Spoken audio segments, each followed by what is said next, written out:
اللہ تعالیٰ نے بنی نو انسان کی ہدایت کے لیے وقتاً فوقتاً پیغمبران اعظام بھیجے اور انہیں ان لوگوں کو اللہ کی طرف راغب کرنے اور اللہ کی موجودگی کا یقین دلانے کے لیے اس زمانے کے حساب سے معجزات عطا فرمائے۔ یوں تو ہمارے پیارے آقا نبی آخر الزماں حضرت محمد صلی اللہ علیہ وآلہ وسلم کی ذات مبارکہ سے کئی قسم کے معجزات کا ظہور ہوا، لیکن آپ صلی اللہ علیہ وآلہ وسلم کا سب سے بڑا معجزہ قرآن مجید فرقان حمید ہے۔ اب چونکہ ہمارے پیارے آقا حضرت محمد صلی اللہ علیہ وآلہ وسلم کی ذات، آپ کی رسالت اور آپ کی شریعت نے قیامت تک قائم رہنا تھا، تو یہ کیسے ممکن ہے کہ آپ کی ذات مبارکہ پر اتارے جانے والا یہ معجزہ کسی زمانے کے بعد irrelevant ہو جاتا۔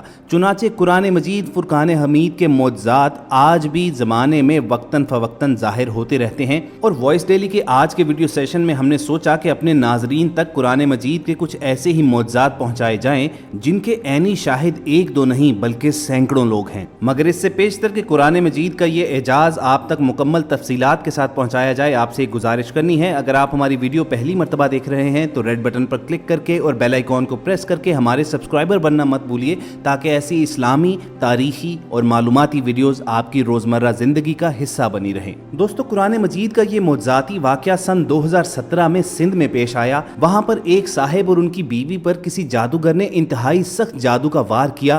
یہ جادوگر اس جادو پر باقاعدہ پہرا بھی دیا کرتا اور کسی عامل کو اس کا توڑ نہ کرنے دیتا۔ وہ صاحب فرماتے ہیں کہ ان کی بیوی کے ہاں اول تو حمل ٹھہرتا ہی نہ تھا، اور اگر ٹھہر بھی جاتا تو ساکت ہو جاتا، اور اگر کسی طریقے سے 9 ماہ پورے ہو بھی جاتے تو بچے کی پیدائش مردہ حالت میں ہوتی۔ یہ صاحب انتہائی باکردار اور 5 وقت کے نمازی تھے اور بچوں کو مسجد میں قرآن پاک بھی پڑھایا کرتے۔ انہوں نے اپنی بیوی اور اپنے بہت علاج کروائے، بڑے سے بڑا عامل بلوایا اور علاج کروایا، اور ایڑی چوٹی کا زور لگا دیا، مگر نتیجہ صفر نکلتا۔ ایک دن ایک انتہائی درویش باعمل عالم اور عامل کے پاس جانا ہوا۔ یہ صاحب اپنے استخارہ کے لیے مشہور تھے اور ان کا استخارہ 1 منٹ کا ہوا کرتا تھا۔ 1 منٹ میں وہ سارا کچا چھٹا کھول کر رکھ دیتے۔ اللہ تعالیٰ نے بہت عطا کیا تھا ان کو۔ اب یہ پریشانی لے کر ان کی خدمت میں حاضر ہوئے تو مولوی صاحب نے بتایا، یہ کسی عام زوراور جادوگر کا وار نہیں، بلکہ یہ تو کسی خبیث اللعین، جادو کی دنیا کا انتہائی غلیظ اور ماہر جادوگر کا وار ہے،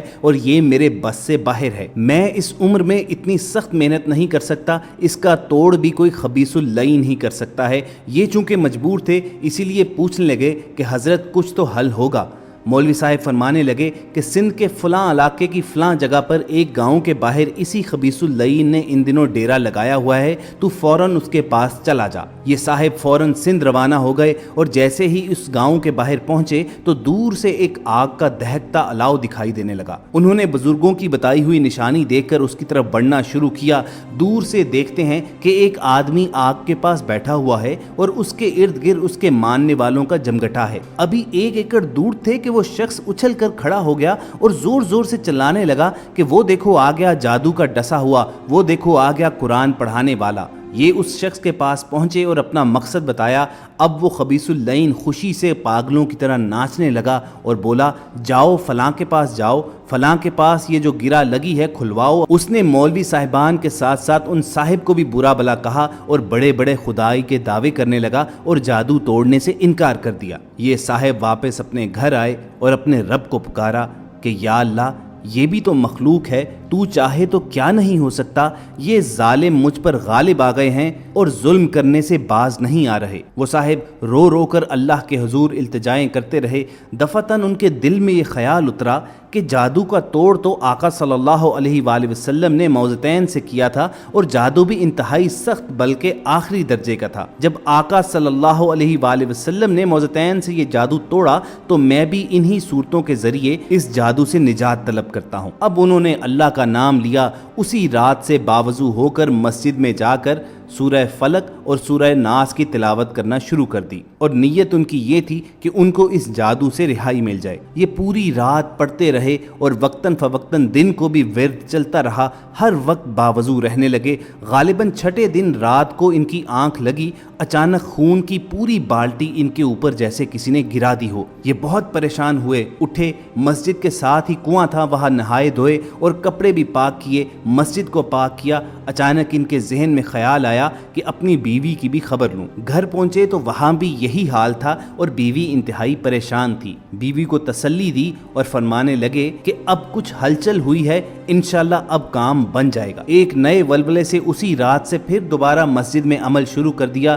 9ویں دن پھر اسی طرح آنکھ لگ گئی اور دونوں میاں بیوی پر خون کی بالٹی گرا دی گئی، لیکن انہوں نے بھی ہمت نہ ہاری اور سورہ ناس اور سورہ فلق کی تلاوت جاری رکھی۔ ابھی 2 ہفتے بھی نہ گزرے تھے کہ 13ویں صبح کے وقت وہی سندھ والا خبیث مسجد میں داخل ہوا اور آتے ہی پیروں میں گر کے معافیا مانگنے لگا۔ ان صاحب نے اسے بولا کہ تو مجھ سے کیوں معافیا مانگ رہا ہے؟ کہنے لگے کہ اللہ کے واسطے مجھے معاف کر دو، پھر بتاؤں گا۔ انہوں نے معاف کر دیا اور وجہ پوچھی۔ کہنے لگا آپ میاں بیوی پر جادو میں نے ہی کیا تھا۔ جب آپ مسجد میں عمل کرنے بیٹھے تو میں بھی آپ کے مقابلے پر بیٹھ گیا اور روزانہ میرا کیا ہوا جادو مجھ پر ہی الٹا چلنے لگا اور میرے موکل ہی میرے دشمن بن گئے۔ یہ صاحب فرمانے لگے اگر یہ بات تو نے مجھے پہلے بتا دی ہوتی تو میں تجھے کبھی معاف نہ کرتا۔ بہرحال یہ جادوگر معافی مانگ کر اپنی جان بچا کر واپس سندھ لوٹ گیا، کیونکہ اگر وہ معافی نہ مانگتا تو اللہ تعالیٰ کے کلام کی طاقت سے وہ اپنی جان سے ہی ہاتھ دھو بیٹھتا۔ ان صاحب نے بھی اللہ کا شکر ادا کیا، مگر جادوگر کا بالکل اعتبار نہ کیا اور 41 دن مسلسل یہ عمل کرتے رہے۔ اس کے بعد اللہ تعالیٰ نے ان کو نرینہ صحت مند اولاد سے نوازا اور بندش ہمیشہ ہمیشہ کے لیے ٹوٹ گئی۔ دوستو یہ واقعہ کراچی کے لوکل میڈیا میں بھی چھپا اور ان صاحب کے بے شمار انٹرویوز بھی شائع کیے گئے، جس میں انہوں نے لوگوں سے التماس کی کہ اگر انہیں شک ہو کہ ان پر جادو کیا گیا ہے تو بجائے جعلی بابوں اور عاملوں کے پاس جانے اور اپنی عزتیں لٹوانے کے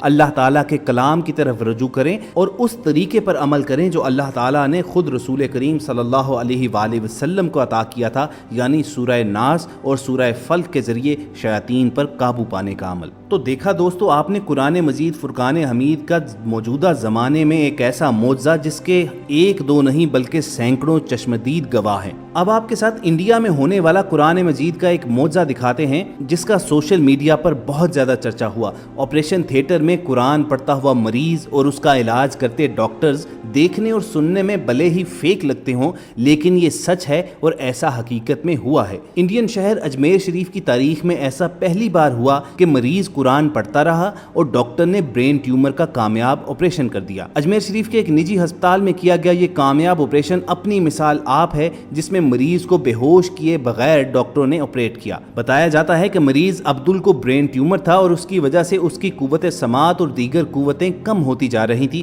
وہ علاج کے لیے نیورو سرجن ڈاکٹر سوریا چودھری کے پاس پہنچا، جہاں ڈاکٹر سوریا نے اسے بے ہوش کیے بغیر اس کا کامیاب آپریشن کر دیا۔ آپریشن تھیٹر میں ڈاکٹرز نے اپنی محنت اور تجربہ سے مریض کو ٹھیک تو کر دیا، لیکن مریض جس طرح سے قرآن پڑھتا رہا وہ منظر ایک معجزے سے کم نہیں تھا۔ ڈاکٹر سوریا کا ماننا تھا کہ حالانکہ سائنس میں اس طرح کے واقعے کو زیادہ سنجیدہ نہیں مانا جاتا، لیکن کہیں نہ کہیں لوگوں میں عقیدت ہے اور اس سے انسان کو طاقت ضرور ملتی ہے۔ اس مریض سے جب آپریشن کے بارے میں صورت احوال پوچھی گئی تو اس کا کہنا تھا کہ وہ دراصل بے ہوش نہیں ہونا چاہتا تھا، اس کے دل میں ڈر تھا کہ شاید وہ دوبارہ کبھی ہوش میں نہ آئے۔ چنانچہ اس نے اس ڈر پر قابو پانے کے لیے اور سکون حاصل کرنے کے لیے اللہ تعالیٰ کی اس آیت کا سہارا لیا، جس کا مفہوم تھا کہ دلوں کا سکون تو اللہ ہی کے ذکر میں ہے، اور اس کے ذہن میں خیال آیا کہ کیوں نہ وہ بے ہوش ہونے کی بجائے آپریشن کے دوران قرآن پاک کی تلاوت کرتا رہے، تو ہو سکتا ہے کہ اللہ تعالیٰ اس کی جان بخشی فرما دیں اور وہ دنیا کو یہ پیغام دے سکے کہ قرآن پاک آج بھی ہر قسم کے مسئلے کا حل ہے،